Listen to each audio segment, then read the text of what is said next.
தூதுவளை துவையல் எப்படி செய்யுதுன்னு பார்க்கலாமா? வாங்க பார்க்கலாம். கடாயில் கொஞ்சோண்டு ஆயில் சேர்த்துக்குவோம்.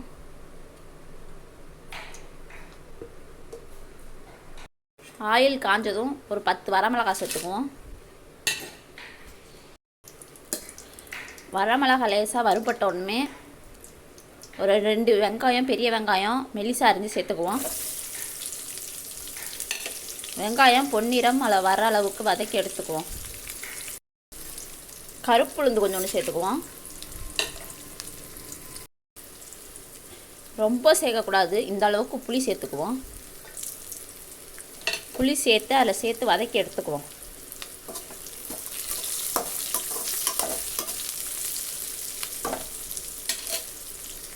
வெங்காயம் ஓரளவுக்கு வதங்கி வந்துடுச்சு. இந்த ஸ்டேஜில் 2 தக்காளி, பழுத்த தக்காளி இல்லையா நீளமாக அரிஞ்சு சேர்த்துக்குவோம். தக்காளி கரைஞ்சி வர அளவுக்கு வதக்கி எடுத்துக்குவோம். 5-6 பூண்டு பல் சேர்த்து வதக்கிக்குவோம்.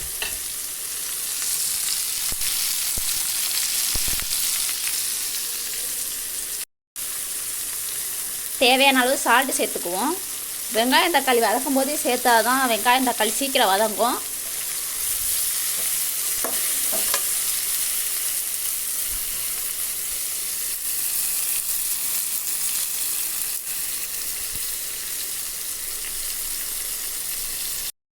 பெருங்காயத்தூள் கொஞ்சம் சேர்த்துக்குவோம். இது ஆப்ஷனல் தான், செரிமானத்துக்காண்டி சேர்க்குறேன். நீங்கள் தேவைன்னா சேர்த்துக்கலாம், இல்லாட்டினா சேர்க்க வேண்டியதில்லை. தக்காளி ஓரளவுக்கு வதங்கி வந்துடுச்சு. இப்போ தூதுவளையை காம்பெல்லாம் கிள்ளிட்டு அலசிட்டு வச்சுருக்கிறேன். இந்த தூதுவளையை இதில் சேர்த்துக்கலாம்.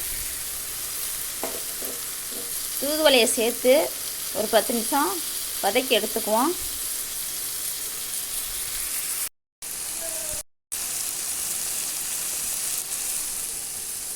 வெங்காயம் தக்காளி தூதுவளை எல்லாம் வதக்கி வந்துருச்சு. இப்போ அடுப்பு ஆஃப் பண்ணிக்கலாம்.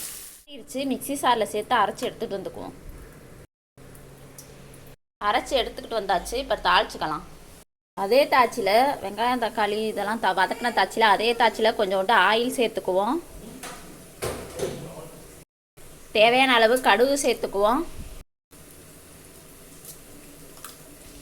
கடுகு வெடித்தோடனே இந்த அரைச்சி வச்சுருக்கிறத அதில் சேர்த்துக்குவோம்.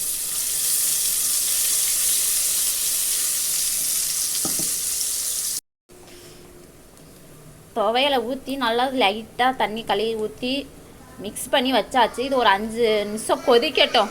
துவையல் கொதித்து சுண்டி வந்துருச்சு. அடுப்பு ஆஃப் பண்ணிக்கலாம். இந்த ரெசிபி பிடிச்சிருந்தா லைக் பண்ணுங்கள், ஷேர் பண்ணுங்கள், கமெண்ட் பண்ணுங்கள். மறக்காமல் நம்ம சேனலை சப்ஸ்கிரைப் பண்ணிக்கோங்க. பாய், see you.